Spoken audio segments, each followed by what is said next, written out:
Hey friends, so I hope कि आपने previous part को काफी एंजॉय किया होगा। आपको वहां से काफी लर्निंग्स मिली होंगी। आपको लाइफ में जो तरीके, जो प्रिंसिपल्स आप ऑलरेडी अप्लाई कर रहे हो, वो भी आप रियलाइज कर पाए होंगे। एंड जहां पे आप अप्लाई नहीं कर पा रहे थे, जिस वजह से कि बिजनेस में या आपके पर्सनल रिलेशंस में जहां पे ग्रोथ नहीं हो पा रही थी, अब आई होप सो कि आपको वहां पे भी हेल्प मिलेगी। सो क्या आप एक्साइटेड हैं टू नो मोर अबाउट कि किस तरीके से हम लोगों को अपने सोचने के तरीके की डायरेक्शन में मोल्ड कर सकते हैं? किस तरीके से लीडरशिप क्वालिटी को हम अपने अंदर लेके आ सकते हैं और अपनी टीम को बेटर वे में हैंडल कर सकते हैं? सो फ्रेंड्स, मैं काफी एक्साइटेड हूँ। फर्स्ट जो हमारा पार्ट रहा काफी इंटरेस्टिंग पार्ट था। एंड अगर किसी ने मिस किया है तो इस वीडियो के डिस्क्रिप्शन में जाकर के आप उस लिंक को एक्सेस कर सकते हैं। एंड क्योंकि वहां से आपको जो क्लैरिटी होगी, वो पहली क्लैरिटी होगी कि आप लोगों के साथ कैसे डील करें। दूसरी, वहां पे आपको क्लैरिटी होगी कि किस तरीके से आपको लोग पसंद करें, ऐसा आप क्या करें ताकि लोग आपसे इन्फ्लुएंस हो। ठीक है, वो पार्ट्स काफी इंपॉर्टेंट है। अगर वो आप अच्छे तरीके से समझ लेते हो, तो आज प्रिंसिपल्स के ऊपर हम बात करेंगे, वो आपके लिए काफी इजी हो जाएंगे अप्लाई करने। So friends, without any delay start करते हैं 12 प्रिंसिपल्स कि किस तरीके से हम लोगों को अपनी सोच के तरीके से जीत सकते हैं। मतलब किस तरीके से हम उनको अपनी सोच के अकॉर्डिंग ढाल सकते हैं। अब यहाँ पे 12 पावरफुल तरीकों के बारे में हम बात करेंगे। सो किसी भी तरीके को मिस मत करना। एक एक जो तरीका है वो काफी पावरफुल है। जैसा कि हमने प्रीवियस प्रिंसिपल सीखे, उनमें भी हमने देखा कि ये तरीके कितने पावरफुल है ना। The only way to get the best of an argument is to avoid it. कई बार क्या है, ये डेली बेसिस पे ही होता है, चाहे ऑफिस हो चाहे घर हो, छोटी छोटी चीजों को लेकर के ना आर्ग्यूमेंट्स हो जाते हैं। ठीक है, एंड हम क्या सोचते हैं कि हम अपने आप को राइट प्रूव करने की कोशिश करते हैं, सामने वाला अपने आप को राइट प्रूव करने की कोशिश करता है। बट सच्चाई क्या है? सच्चाई ये है कि अगर कोई आइदर ऑफ द पर्सन, अगर वो if he is able to prove himself right, तो उससे होगा क्या? मान लो दो पर्सन के बीच में किसी बात को लेकर के आर्ग्यूमेंट हुआ और एक पर्सन मान लो कि जीत गया, एक ने प्रूव कर दिया कि ये बात ऐसे है, तो उससे क्या होगा? क्या उससे आप जीत गए? और अगर यस आप जीत गए तो दूसरा पर्सन हार गया। लेकिन हम यहाँ पे बात कर रहे हैं लोगों को इन्फ्लुएंस करने की, हम यहाँ पे बात कर रहे हैं अच्छे रिलेशनशिप बिल्ड करने की। तो क्या लूज विन सिचुएशन सही है या विन लूज सिचुएशन सही है? नो, यहाँ पे विन विन सिचुएशन होनी चाहिए। तब जाकर के एक अच्छा रिलेशन बन सकता है, तब जाकर के लोग हमसे इन्फ्लुएंस हो सकते हैं। ठीक है, अब इसके बारे में अब हम बात करेंगे कि किस तरीके से। तो जो बेस्ट वे है एक आर्ग्यूमेंट के बाहर निकलने का या उसको जीतने का, वो है कि आर्ग्यूमेंट को अवॉइड करो। क्योंकि हम कभी भी एक आर्ग्यूमेंट को जीत नहीं सकते। उसका रीजन क्या है? क्योंकि अगर हमने आर्ग्यूमेंट को जीत लिया बट स्टिल जो पर्सन है उसकी मेंटलिटी तो सेम ही है, वो तो अभी तक सेम थॉट प्रोसेस का ही है। बिकॉज उसके प्राइड के ऊपर कहीं ना कहीं ये एक तरीके का अटैक हुआ है, जिसकी वजह से वो उस चीज को अंदर से मान नहीं रहा है। तो अगर हम किसी तरीके से इस सिचुएशन को विन विन सिचुएशन में ट्रांसफॉर्म कर दे, तो क्या होगा? तो क्या होगा कि दोनों ही पार्टीज विन विन भी हो जाएंगी और जो सही है उसका पता भी चल जाएगा। ठीक है, सो अब बात करते हैं कि किस तरीके से वो पॉसिबल है। देखो, एक सिंपल सी चीज है। इसका एक सिंपल तरीका क्या हो सकता है, जहां पे हम ना एक थोड़ा सा यहाँ पे बात करने का तरीका होता है ना। मान लो कि एक आर्ग्यूमेंट हो गया, अब बेसिकली कहीं पे एक थोड़ा सा कॉन्फ्लिक्ट आया किसी पॉइंट को लेके। फॉर एग्जाम्पल, हमने बताया कि ये चीज ऐसे होती है, दूसरे पर्सन ने बोला नहीं ये चीज ऐसे होती है। अब अगर आप उसी चीज अपनी बात पे इंसिस्ट करोगे तो क्या होगा? वहां पे एक आर्ग्यूमेंट स्टार्ट हो जाएगा। बट आपने ही शुरुआत कर देनी है कि ब्रदर, हो सकता है मैं गलत भी हो सकता हूं, और कई बार गलतियां हो जाती है, मेरे से भी होती रहती है। तो चलो मिल करके फाइंड आउट करते हैं कि क्या एक्चुअल में सही क्या है। एंड वहां पे आप खुद बताइए, क्या वो पर्सन आपका अपोज करेगा? क्या वो पर्सन आपको रोकेगा कि नहीं नहीं क्लैरिटी नहीं करनी है? नहीं, वो अपोज नहीं करेगा। वो देख रहा है कि पर्सन खुद एक अंडरस्टैंडिंग बन रहा है, खुद वो जो मिसअंडरस्टैंडिंग है उसको क्लियर करना चाह रहा है, तो वो आपका साथ देगा। एंड वो फिर जब आप दोनों मिलकर के उस चीज को आइडेंटिफाई करते हो कि रियल में सही क्या है, तो उसके बाद होता क्या है, आप दोनों ही उसको एक्सेप्ट कर पाते हो और ना किसी को गलत ठहराया जाता है, ना किसी को सही ठहराया जाता है। वहां पे सिर्फ जो चीज सही है उसको सिंपल वे में एक्सेप्ट कर लिया जाता है, एंड एक आर्ग्यूमेंट भी अवॉइड हो जाता है, और कहीं ना कहीं दोनों साइड से ही एक विन विन सिचुएशन हो जाती है। क्योंकि देखो सिंपल बात है, जो कोई मिसअंडरस्टैंडिंग जब हो जाती है ना दो पर्सन्स के बीच में, काफी सारे कॉन्फ्लिक्ट्स ऐसे हैं डे टू डे लाइफ में जो मिसअंडरस्टैंडिंग की वजह से होते हैं। और अगर उस मिसअंडरस्टैंडिंग को क्लियर आउट करना है तो वो सिर्फ एक तरीका है, वो है कि एक दूसरे को सही तरीके से अंडरस्टैंड करना, फैक्ट्स को आइडेंटिफाई करना। ठीक है, उसको कभी भी आप आर्ग्यूमेंट से किसी मिसअंडरस्टैंडिंग को क्लियर करना मुश्किल ही नहीं, नामुमकिन है। एक चीज समझने की है, ठीक है, जब किसी पर्सन से जब डिसएग्रीमेंट आता है ना, ठीक है, जब वो हमारे पॉइंट ऑफ व्यू से डिसएग्री होता है तो हमें खुश होना चाहिए कि उस पर्सन ने क्या किया है कि एक पर्टिकुलर पॉइंट के ऊपर हमारी अटेंशन को ड्रॉ किया है कि ये चीज ऐसे, तो यानी कि वहां पे उसने हमें एक मौका दे दिया कि हम उस चीज को रिव्यू करके, एंड अगर देयर इज एनीथिंग लैकिंग तो उसको हम ठीक कर पाए, अगर वहां पे कोई मिसअंडरस्टैंडिंग का पॉइंट है तो उसको क्लियर कर पाए। So this is the power to become understanding, and सही तरीके से पेशेंटली होकर के उस चीज को एक्सप्लोर करने का। और आर्ग्यूमेंट तो हमने करना ही नहीं, बिकॉज वहां पे कॉन्फ्लिक्ट बढ़ेगा, वहां पे एक दूसरे के फिर रिलेशंस खराब होते हैं। ठीक है, सो अवॉइड दैट। किसी भी पर्सन के अगर आपको साइज मेजर करना है ना, देखो ओहदे से या कोई है ना लेवल से कोई इंसान बड़ा छोटा नहीं होता है, उसके बिहेवियर से, उसके कैरेक्टर से पता चलता है कि वो इंसान कितना बड़ा या फिर कितना छोटा है। तो अगर किसी पर्सन के साइज को नापना है ना, तो ये देखो कि वो कितनी जल्दी कोई अपना पॉइंट ऑफ व्यू रखने के बाद वो कितनी जल्दी वो एंग्री हो जाता है, कितनी जल्दी वो यू नो फैक्ट्स को अवॉइड करके और वो सिर्फ एंगर के बिहाफ पे आगे बढ़ता है। सो ये चीज जो है ना उसको डिफाइन करती है कि वो पर्सन कितना बड़ा है। ठीक है, और एक चीज और मैं बताना चाहूंगा, बहुत ही बेहतरीन तरीका है, एंड इसकी वजह से काफी ज्यादा कॉन्फ्लिक्ट होते हैं, बहुत ज्यादा मिसअंडरस्टैंडिंग होती है, सबसे ज्यादा माइंड के अंदर नेगेटिविटीज आती है। वो क्या है, जब भी मान लो हमारा कोई पर्सन कैसा भी है, मान लो नेगेटिव है, पॉजिटिव है, अच्छा है, बुरा है, हमारे लिए कैसा भी हो सकता है, वो हमारा कुलीग हो सकता है, वो हमारे घर में कोई पर्सन हो सकता है। जब भी वो कोई अपना पॉइंट ऑफ व्यू रखता है, तो क्या होता है, जब इनिशियल वे में क्या होता है, जब इनिशियल थॉट आती है एकदम से, वो क्या आती है, वो नेगेटिव थॉट आती है हमारी कि नहीं नहीं नहीं मैं इसको एक्सेप्ट नहीं कर सकता। ठीक है, वो कोई भी पर्सन हो, ये नेचुरल है। फर्स्ट जो थॉट आता है ना, वो एकदम से नेगेटिव थॉट ही आता है, हम एकदम से नकारात्मक साइड पे ही होते हैं। अब इस चीज को अवॉइड कैसे करें, इस वजह से ना बहुत सारे कॉन्फ्लिक्ट होते हैं कि कोई पर्सन क्या करता है, उसकी बात सुनते ही सीधा रिएक्ट कर देता है। बट आप हमेशा क्या करो, फर्स्ट थॉट को ना रोक लो, रुक जाओ एक मिनट के लिए, और थोड़ा सा टाइम लेकर के ना बात को समझ करके, और फिर एरियाज ऑफ एग्रीमेंट देखो कि उसने जो अपना पॉइंट ऑफ व्यू रखा, आपने जो अपना पॉइंट ऑफ व्यू रखा, अब आप दोनों कहां पे एक म्यूचुअल पॉइंट पे एग्री हो सकते हो, और तब जाकर के आप ना उस चीज पर रिएक्ट करो। तो होगा क्या, आपको रिएक्ट करने की जरूरत नहीं, फिर आप रेस्पॉन्ड करोगे प्रॉपर वे में, और जब वो चीज करोगे तो क्या होगा, आर्गुमेंट तो खत्म हो ही गया, और मिसअंडरस्टैंडिंग थी वो भी क्लियर होगी, एंड वहां पे एक क्लैरिटी आ गई, एक अच्छा रिलेशन बन गया, उस पर्सन की नजरों में आपकी रिस्पेक्ट बढ़ गई, आपकी नजरों में उस पर्सन की रिस्पेक्ट बढ़ गई। सो सोच के देखो ये कितना पावरफुल है। थैंक योर अपोनेंट, अपने अपोनेंट को ना सिंसियरली थैंक यू बोलो जब वो किसी चीज के ऊपर अपोज कर रहा है, तो बिकॉज सिंपल सी बात है, वो अपोज कर रहा है, इट मीन्स कि उस चीज में वो भी इंटरेस्ट दिखा रहा है।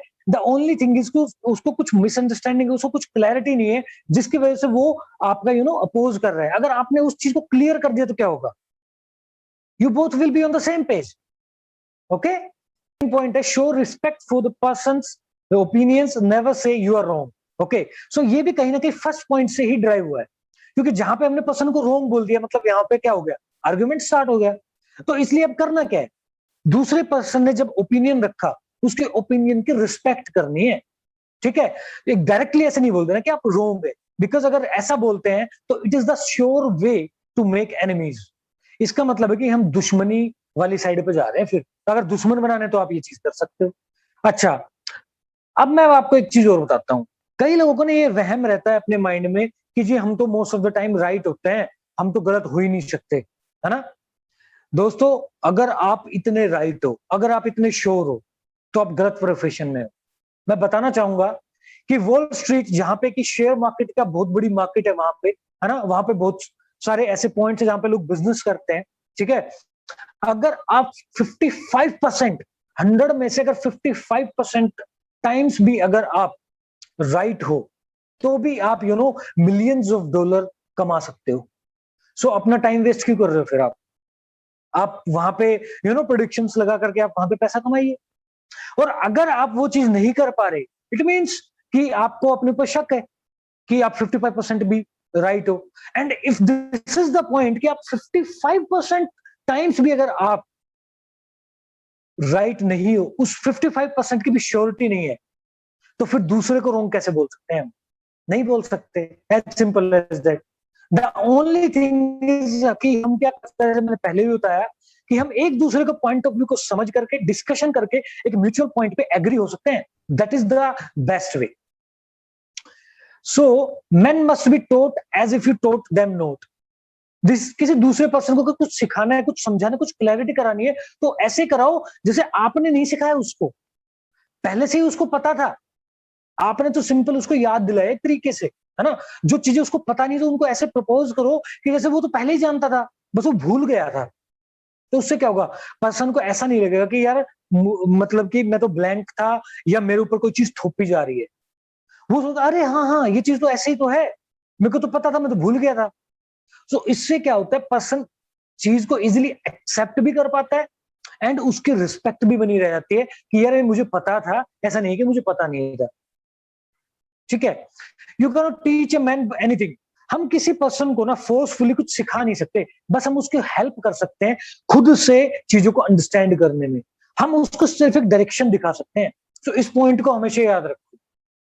सो आप सिर्फ एक पर्सन को डायरेक्शन दे रहे हो, अपने माइंड के अंदर वो चीज, गलत चीज कभी नहीं लेके आनी कि मैंने ही सिखा दिया इसको, मैंने ही बना दिया, अदरवाइज ये तो कुछ भी नहीं था। बिकॉज अगर वो सीखना नहीं चाहता तो आप कुछ भी नहीं कर सकते फिर। ठीक है।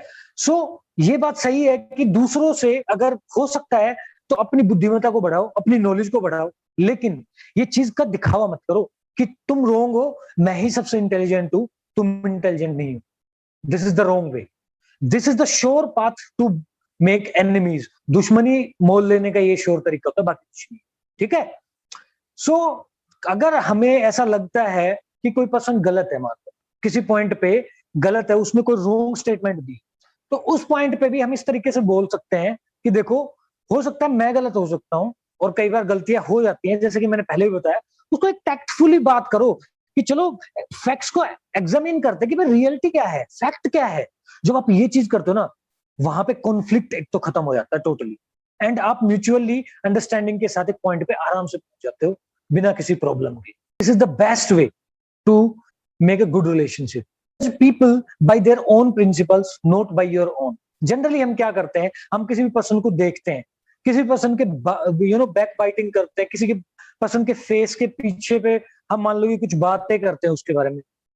वो जो बात करते हैं, वो जो पॉइंट ऑफ व्यू जो हम अपना रखते हैं, वो किस बिहाफ पे रखते हैं, जो हमारा थॉट प्रोसेस है, जो हमारे माइंड की स्टार्टिंग से जो प्रोग्रामिंग हुई है, उस बिहाफ पे हम उस पर्सन के ऊपर कमेंट करते हैं, उसको जज करते हैं। फ्रेंड्स, सी हमने उसकी साइड से चीजों को नहीं देखा है, हो सकता है वो जब हम उसकी साइड से चीजों को देखें तो वो सही हो। तो अगर किसी पर्सन को जज करना है ना, तो उस पर्सन के प्रिंसिपल्स जो है, उसके जो मापने के पैरामीटर्स है ना चीजों को, उनसे जज करके देखो, तब आपको पता चलेगा कि वो पर्सन एक्चुअल में है क्या। ना कि अपने मेंटल प्रोग्रामिंग की वजह से या मेंटल प्रोग्रामिंग से आप उसको जज करोगे। Don't argue with people. थोड़ी डिप्लोमेसी यूज करें और अच्छे रिलेशंस बनाएं। ठीक है। If you are wrong, admit it quickly and empathetically. ठीक है। कई बार क्या होता है कि हमें रियलाइज हो जाता है कि हम गलत, जैसे है ना, जैसे पहली चीज हमने बात करते थे आर्गुमेंट नहीं करना, दूसरी चीज हमने क्या करी, दूसरे पर्सन का जो ओपिनियन है उसकी रिस्पेक्ट करनी है और फिर मिलकर के फैक्ट्स को एग्जामिन करना। ठीक है। एंड अगर फाइंड आउट होता है कहीं पे, अगर मुझे रियलाइज होगा कि आई एम द रॉन्ग, तो मुझे क्या करना है, क्विकली उसको एडमिट कर लेना है। अगर मैं उसको ऐसा कर पाया और एंथुसियाज्म के साथ उस चीज को एक्सप्रेस कर पाया कि यार ये गलती हो गई थी, है ना, इट वॉज अ ब्लंडर, तो होगा क्या, होगा ये कि वो पर्सन तुरंत से बोलेगा नहीं नहीं, अरे इट्स ओके, हो जाता है। ऐसे होता है चीजें, समझ रहे हो। जब अपने से जब कोई मिस्टेक हो जाती है ना, सो होता क्या है, कई बार आपने देखा होगा कि ऑफिस में भी कई लोग ऐसे होते हैं कि गलती हो गई तो वो क्या करता है, उसमें मिट्टी डालता है एक तरीके से, है ना, कि वो क्या करेगा जी, उसकी वजह से हो गया तो उसकी वजह से 50 एक्सक्यूज देगा। इससे क्या होता है, सामने वाले पे क्या इंपैक्ट पड़ रहा है, एक्सक्यूज पे एक्सक्यूज देते जा रहा है ना, बचने की कोशिश कर रहा है, निकलने की कोशिश कर रहा है। और वहीं पे वो पर्सन ना फिर आपको क्रॉस क्वेश्चनिंग करते जाता है, और जितना लेट तक वो क्रॉस क्वेश्चनिंग चलेगी, वो आर्गुमेंट चलेगा, और जब बाद में जाकर के आप फंसोगे तो आप गंदे वाले फंसोगे, और वहां से निकलने कोई रास्ता नहीं होता है। वहीं पे अगर मिस्टेक हुई, स्टार्टिंग में बोल दिया यस सर मेरी मिस्टेक है, ये मेरे से मिस हुआ है, तो वहां पे उसका जो भी पर्सन आपके सीनियर है, जो या जो भी है घर पे, पेरेंट्स है चाहे कोई भी है, उसका क्या रिएक्शन होगा कि देखो यार थोड़ा सा ध्यान रखो, है ना, इन गलतियों के हमें काफी हैवी प्राइसेस पे करने पड़ जाते हैं कई बार, सो थोड़ा ध्यान रखो, गलतियां मत करो, चलो अब की बार तो हो गई। वो ऐसे ही बोलेगा अगर वो जेन्युइन पर्सन है, और अगर उसके अंदर काइंडनेस है, फॉरगिवनेस, तो। और अगर कोई एकदम से नीच इंसान है तो उसके बारे में तो कुछ बोल ही नहीं सकते। देखो मैं एक चीज अगेन यहीं पे क्लियर कर देना चाहता हूँ, बहुत सारे आपके माइंड्स में ना जब प्रिंसिपल्स आते जाएंगे साथ साथ में, तो आपके माइंड में बहुत सारी चीजें आएंगी। मैं पहले बता देता हूँ, ये जो प्रिंसिपल्स हम डिस्कस कर रहे हैं ना, ऐसा नहीं है कि ये 100% पॉपुलेशन पे लागू होंगे, नहीं होंगे, काफी सारे माइंड सेट के लोग हैं, but yes majority of people के केस के अंदर क्या है कि आप इजीली उनको जो है विन कर पाओ। द चांस, देखो जब भी अपने से गलती हुई ना, तो अपने बारे में जितना भी है बोल दो कि भाई ये गलती हुई, ऐसे गलती हुई सर, यहाँ पे मेरे से ये पॉइंट मिस हुआ, ये हुआ, ऐसे ऐसे हुआ। उससे क्या होता है कि आपको अपनी गलती का एहसास हो गया, सामने वाले को पता चलेगा कि इसको एहसास है, उसके बाद आपको करेक्टिव एक्शन भी पता चल जाता है कि क्या करेक्शन करनी है, सो दैट कि फ्यूचर में ऐसी गलती ना हो। So this is the best way to admit your mistake. वहीं पे अगर आप उसमें मिट्टी डाल रहे हो, बहाने बना रहे हो, तो क्या कर रहे हो, आप उसके इंप्रूवमेंट पॉइंट ले ही नहीं सकते, बिकॉज आपने अपने आप को इंटरनली आपने अपने आप मन को समझा लिया कि मेरी गलती थी नहीं, तो आप इंप्रूवमेंट कैसे करोगे, कर ही नहीं सकते। There is a certain degree of satisfaction in having the courage to, आप ये चीज ना रियलाइज करना, अगर वैसे तो आपने करी होगी, अगर आपने गलती एडमिट की है तो कभी, अगर एडमिट नहीं करी है तो करने की शुरुआत करना, आपको ना अंदर से सेटिस्फेक्शन फील होगा। क्योंकि होता क्या है, जब हमने एक चीज को एडमिट कर लिया और सामने वाले पर्सन ने उसको एक्सेप्ट करके और आपको बोल दिया कि चलो ठीक है नेक्स्ट टाइम से ध्यान रखना, ये इंप्रूवमेंट पॉइंट से इनको फॉलो करना, तो आपको ना अंदर से एक सेटिस्फेक्शन मिलता है कि चलो यार मैंने सच भी बोल दिया, एंड कुछ मतलब ज्यादा प्रॉब्लम भी नहीं आई। ठीक है, तो उससे क्या होता है कि आपको सेटिस्फेक्शन मिलता है, आप एक टेंशन फ्री माइंड के साथ इजीली आगे बढ़ पाते हो। ठीक है, सो आई होप कि आपको ये पॉइंट क्लियर होगा। सो कोई भी जो फूल है ना, कोई भी जो मूर्ख इंसान है, जैसे कि मैंने पहले ही बताया, वो क्या करता है, गलतियों में मिट्टी डालता है, वो गलतियों को डिफेंड करता है।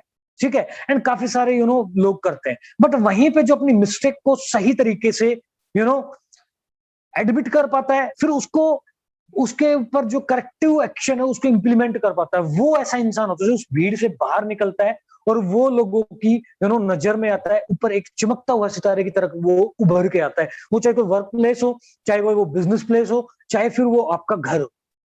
ठीक है, सो आप सही भी होते हो। ठीक है, लोगों को हमें पता है कि वो पर्सन गलत है, तो उसको ना एकदम से गलत नहीं ठहराना, जैसे हमने पहले भी बात करी, उनको थोड़ा टैक्टिस से, लॉजिकल क्वेश्चंस करके, एंड सही तरीके से उसके पॉइंट ऑफ व्यू को समझ करके, एंड तब उससे बात करो कि देखो जी इस तरीके से ये चीज ऐसे हुई है, एंड हो सकता है ये मिसअंडरस्टैंडिंग की वजह से आपने इसको ऐसे किया है। I am not saying you are wrong, आप अपने पॉइंट ऑफ व्यू से सही है, बट ये चीज आप इस तरीके से देखते हो तो ये ऐसे होनी चाहिए एक्चुअली। आप क्या बोलते हो इस बारे में, आपकी क्या राय है इस बारे में? जब उसी से एडवाइस मांग ली तो वो क्या बोलेगा, हाँ जी आप ठीक बोल रहे हो, मैं से ये पॉइंट मिस हुआ है। ठीक है, सो this is how you can stop fighting, you can stop any kind of conflict, and आप इजिली एक अच्छे रिलेशन को मेंटेन कर पाते हो, है ना। बोला भी जाता है कि फाइटिंग करने से कभी भी ज्यादा नहीं मिलता है, बट अगर फाइटिंग से ज्यादा नहीं मिलता है, बट अगर आप यील्ड करते हो तो you get more than you expect.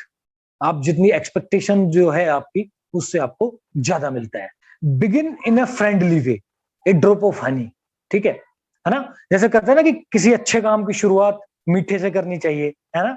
So drop of Honey means कि आप एक अच्छे पॉजिटिव एटीट्यूड से, पॉजिटिव माइंडसेट से, एक एक वेलकम बिहेवियर वाले तरीके से आप किसी पर्सन से बात स्टार्ट कर रहे हो, आप एक स्माइल के साथ उसके साथ बात स्टार्ट कर रहे हो, that is called a drop of honey.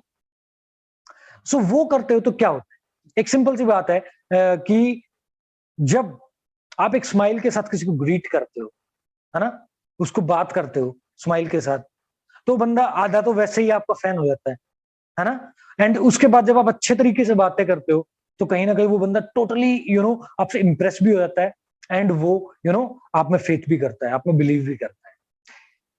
सो एक कहावत है कि एक जो ड्रॉप ऑफ हनी है that catches more flies than a gallon of gall. ठीक है, कि जो गंदगी है, गैलन्स ऑफ गंदगी जो है, उससे ज्यादा जो है एक ड्रॉप ऑफ हनी पे मक्खियां आ जाती हैं। ठीक है, सो इसका मतलब क्या है? इसका मतलब क्या है कि अगर हम एक मीठा बोलते हैं ना, तो लोग हमें ज्यादा अप्रिशिएट करते हैं एज कंपेयर टू कि हम ऐसे ही कुछ भी गंदगी फैला दें उस कंपेरिजन के अंदर। ठीक है, so people may lead to agree with your way of thinking if you are gentle and friendly. So लोग आपकी सोच से कब सहमत होंगे? जब आप फ्रेंडली नेचर के, आप जेंटल हैं, आप लोगों की रिस्पेक्ट करते हैं, आप उनसे सही तरीके से बात करते हैं, है ना, सही तरीके से अपने आप को रखते हैं, लोगों से एक स्माइलिंग फेस के साथ बात करते हैं, तब वो पर्सन क्या है, वो भी आपके साथ एग्री करते हैं। बट वहीं पे उल्टा आप अपने ही एटीट्यूड में, अपनी ईगो में सड़े जा रहे हो, तो क्या होगा? कोई पर्सन आपको पास आना चाहेगा? नो, नहीं आना चाहेगा, है ना। So first convince a person then you are his sincere, that you are his sincere friend. So कहीं ना कहीं ये सारी चीजों का मतलब क्या है? इन चीजों का मतलब है कि हमने इस तरीके से पर्सन से शुरू में मुलाकात करनी है, ताकि वो पर्सन इस चीज से कन्विंस हो जाए कि आप उसके जेन्युइन फ्रेंड हो, आप उसके एक सिंसियर फ्रेंड हो। क्योंकि कोई भी पर्सन है, वो सिंसियर लोगों की ही बात सुनना ज्यादा पसंद करते हैं, उन्हीं को फॉलो करना, उन्हीं की बात मानना ज्यादा पसंद करते हैं।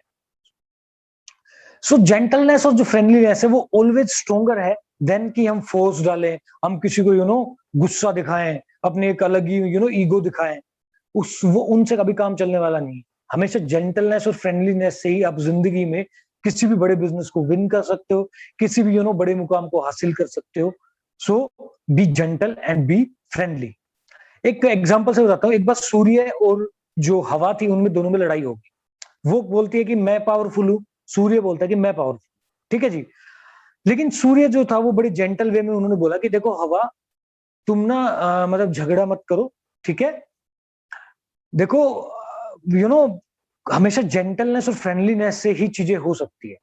बट हवा नहीं मानी।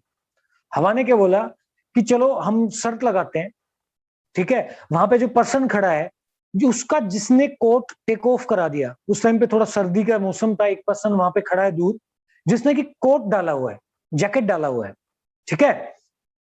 हवा बोलते कि अगर जिसने भी इसको टेक ऑफ करा दिया, यानी कि उसने वो उतार के रख दिया अगर जैकेट साइड में, वो जीता। अब क्या हुआ? हवा ने बोली कि मैं स्टार्ट करूं। सूर्य ने बोला ठीक है जी, करो स्टार्ट। हवा बहुत जोरों से हवा चली, एकदम तूफान, है ना, और पेड़ वेड़ हिल रहे हैं, जबरदस्त पत्ते उड़ रहे हैं, एकदम से एकदम ठंड बढ़ गई, क्योंकि हवा चलेगी तो ठंड बढ़ेगी और ज्यादा। अब आप उस पर्सन की जगह तो आप क्या करते? उस जैकेट को उतारते, या फिर आप उसको और टाइट पकड़ लेते? या डेफिनेटली आप उसको क्या करते? अगर उसके चेन ओपन थी, उसको बंद कर लेते, बटन ओपन थे, उनको बंद कर लेते, और आप इवन अपने हाथों को बैंड कर लेते कि एकदम से बाउंड कर लेते कि भाई हवा नहीं लगनी चाहिए, है ना, बॉडी को कहीं से, जैकेट से कहीं से घुस ना जाए हवा अंदर। ठीक है, तो क्या हुआ? वो हवा जितनी तेज चलती गई, वो पर्सन अपनी जैकेट को उतना ही टाइटली होल्ड करता चला गया। ठीक है जी। अब हवा उसके जो कोट था उसको नहीं टेको करवा पाई, है ना। अब बात आई सूरज की। सूरज ने क्या करा? सिंपली ऊपर आया, धीरे धीरे अपनी ब्राइटनेस को बढ़ाता चला गया। उससे क्या हुआ? उससे हुआ क्या कि पर्सन को थोड़ा अच्छा सा फील हुआ कि यार सूरज निकल आया, है ना। उसने स्माइल किया, एंड फिर उसको ये पता है कि अब सूरज निकला है, चलो धूप में तो वैसे ही गर्म हो जाएगा, क्योंकि जैकेट तो वैसे ही गर्म हो जाएगी धूप में। तो उसने जैकेट को इजिली उतार दिया, एंड वो एंजॉय कर रहा धूप के अंदर। सो this is the difference between friendliness and जो एक फोर्सफुली चीजें करनी होती है। सो फ्रेंडलीनेस से, जेंटलनेस से हमेशा आप विन करते हो। ठीक है। अब बात करते हैं पांचवें तरीके की, get the other person saying yes yes immediately, the secret of Socrates.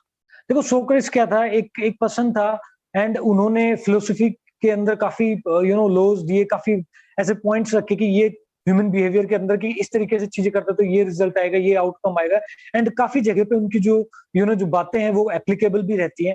And उन्होंने एक बात बोली थी कि आप ना पर्सन से जब बात कर रहे हो, जब आपको उस पर्सन को अपने थिंकिंग वे में अगर ढालना है, तो जब आप कोई पॉइंट ऑफ व्यू रख रहे हो तो उस पर्सन से यस यस करवाओ। फॉर एग्जाम्पल कि क्या आप मेरी इस बात से एग्री करते हो, पर्सन बोलेगा यस, है ना, क्योंकि ये चीज ऐसे है, फिर पर्सन बोलेगा यस, ये इसलिए क्योंकि ये ऐसे है, फिर पर्सन बोलेगा यस यस। तो जब आप यस यस करते हो तो वो पर्सन की जो बॉडी लैंग्वेज है वो किस चीज में चली जाती है, पॉजिटिव वे में चली जाती है। इट मीन्स कि वो पर्सन एक्सेप्टेंस वाले मोड में चला गया, यानी कि आप जो भी बोलो वो उसको एक्सेप्ट कर रहा है, उसकी बॉडी एक्सेप्ट कर रही है। इसकी वजह से क्या करेगा, जब आप अपना कोई भी आइडिया उसके सामने रखोगे तो वो उसको अंडरस्टैंड करेगा, उसको एक अंडरस्टैंडिंग माइंड सेट से चीजों को देखेगा, उस नजरिए से देखेगा। वहीं पे फॉर एग्जाम्पल शुरू में ही कोई बात आपने रखी, कोई क्वेश्चन कर दिया, वहां पे पर्सन ने नो दे दिया, फिर आपने क्रॉस क्वेश्चनिंग करी कि नो कैसे बोल दिया। अब उस चीज को जस्टिफाई करने के लिए आपने क्या करा, तो क्रॉस क्वेश्चनिंग चालू कर दी कि ये हो जाएगा, ये हो जाएगा। अब क्या करेगा वो पर्सन, अपने जो उसने शुरू में नो बोल दिया उस चीज को डिफेंड करने के लिए उसके पूरी बॉडी की एक एक सेल जो है ना उस डायरेक्शन में लग जाएगी कि मैं किस तरीके से अपने आप को राइट प्रूव करूं, यानी कि मैं किस तरीके से जो मैंने नो बोला है मैं उसको जस्टिफाई करूं। उससे क्या होगा कि कभी भी आपकी जो सोच है उस वे में उस पर्सन को आप कभी भी ढाल नहीं पाओगे। सो अगर अपनी सोच के वाले डायरेक्शन में अगर किसी पर्सन को ढालना है अपनी सोच के हिसाब से, तो आपको क्या करना पड़ेगा, उस पर्सन का एग्रीमेंट लेना पड़ेगा, इस तरीके से अपनी बात को रखना ताकि पर्सन यस यस बोलता चला जाएगा। फ्रेंड्स, कभी भी ना एक बात सोच लेना, आपके जो प्रोफेशन है ना उसमें आर्ग्यूमेंट के पैसे नहीं मिलते। वहां पे जो पैसे मिलते हैं वो किस चीज के मिलते हैं, कि आप किस तरीके से बिजनेस को बढ़ा पाते हो, किस तरीके से वॉल्यूम को बढ़ा पाते हो, किस तरीके से न्यू बिजनेस जनरेट कर पाते हो, उस चीज के पैसे मिलते हैं। So be aware of that and behave according to that. He who treads softly goes far, as simple as that. Chinese एक कहावत है उसके according, let's the other person do a great deal of talking, the safety wall in handling complaints. अब देखो एक चीज यहां पे समझने की है, ठीक है, कि काफी सारे लोग ना अपनी सोच के वे में दूसरे पर्सन को ढालना चाहते हैं। वो जैसा सोचते हैं, फॉर एग्जांपल उनके पास एक आइडिया है और वो समझते हैं कि ये आइडिया दुनिया का सबसे बेस्ट आइडिया है, ठीक है, और वो क्या करते हैं, उस आइडिया को उस पर्सन के सामने प्रेजेंट करते हैं एंड वो पूरा जोर लगा देते हैं, वो उसके बारे में, उस आइडिया के बारे में बात करते जाएंगे करते जाएंगे करते जाएंगे कि ये पर्सन मेरी हाँ में हाँ मिला दे, ये मेरे बात से सहमत हो जाए, ठीक है। और होता क्या है इससे, इससे ये होता है कि दूसरा जो पर्सन है थोड़े टाइम बाद इंटरेस्ट खो देता है, क्योंकि जब वो अपना ना तो पॉइंट ऑफ व्यू रख पा रहा है, ना वो आपके बात पे डिसएग्री एग्री कुछ कर ही नहीं पा रहा, बस आप बोले ही जा रहे हो, तो इसका मतलब क्या हुआ, इसका मतलब होगा उसका इंटरेस्ट ही नहीं है, ठीक है, आप बस बोले जाओ, उससे कुछ रिजल्ट निकलने वाला नहीं है, ठीक है। क्योंकि कोई भी पर्सन है वो हमेशा ना अपनी प्रॉब्लम या अपने बिजनेस या अपने एरिया ऑफ इंटरेस्ट के बारे में डिस्कस करना चाहता है, एंड वो अपनी प्रॉब्लम या अपने बिजनेस के बारे में किसी दूसरे पर्सन से ज्यादा जानता है। तो अगर जब कोई पर्सन अपनी बात रख रहा है, अपनी प्रॉब्लम रख रहा है, अपने बिजनेस को रख रहा है, अपनी कंप्लेन को रख रहा है, तो उसको इंटरप्ट मत करो, उसकी सुनो पहले, ठीक है, जब तक वो बोल रहा है। बिकॉज अगर आप इंटरप्ट करोगे तो उसके माइंड में जितने भी जो विचार आ रहे थे, जो आइडियाज आ रहे थे, वो वहीं पर रुक जाएंगे एंड वो डिसअपॉइंट हो जाएगा। So let him express the whole ideas, ठीक है, उसको पेशेंटली लिसन करें, एनकरेज करें कि वो फुल्ली तरीके से अपने आइडिया को एक्सप्रेस करे, दूसरे पर्सन में इंटरेस्ट दिखाएं, बेसिकली उसकी प्रॉब्लम्स में इंटरेस्ट दिखाएं, ठीक है, एनकरेज करे कि वो ज्यादा से ज्यादा बात करे। आप बीच बीच में छोटे छोटे बस क्वेश्चनिंग या कहीं पे ब्रिजेस बना करके उस पर्सन के कंप्लीट पॉइंट ऑफ व्यू को समझे, ठीक है, सो दैट कि आप वहां पे एक फेवरेबल इंप्रेशन बना पाए, ठीक है। सो देखो एक सिंपल बात है, अगर आपने एनिमीज बनाने, दुश्मन बनाने हैं, तो अपने फ्रेंड्स के सामने ऐसे दिखाओ कि आई एक्सेल यू, मतलब मैं आपसे ज्यादा समझदार हूं, मैं आपसे ज्यादा इंटेलिजेंट हूं, है ना, मैं आपसे ज्यादा एक हाई लेवल पे हूं, ठीक है। होगा कि कुछ फ्रेंड तो हो सकता है कि आपके उस एक्सीलेंस को एग्री करेंगे, खुश हो जाएंगे, है ना, लेकिन उस वहां पे का कुछ फ्रेंड ऐसे भी होंगे जो आपसे डिसएग्री करेंगे कि यार ये तो सिर्फ अपना अपना दिखावा कर, ठीक है। वहीं पे अगर हम अपने फ्रेंड्स को मौका दे एक्सेल करने का, तो क्या होगा, पहली चीज तो कि ना तो वहां पे फिर कोई इंफीरियर फील करेगा, एंड फिर वो आपकी बात भी सुनेंगे जब आप अपना पॉइंट ऑफ व्यू रखोगे। सो फ्रेंड्स, लाइक करना ना भूलें, कमेंट जरूर करें, और अगर आप चाहते हो अपने परिवार में, अपने बिज़नेस में, अपने लोगों के अंदर कोई अच्छा चेंज लाना तो उनके साथ भी शेयर करें, सब्सक्राइब ज़रूर करें और बेल आइकन को ज़रूर दबा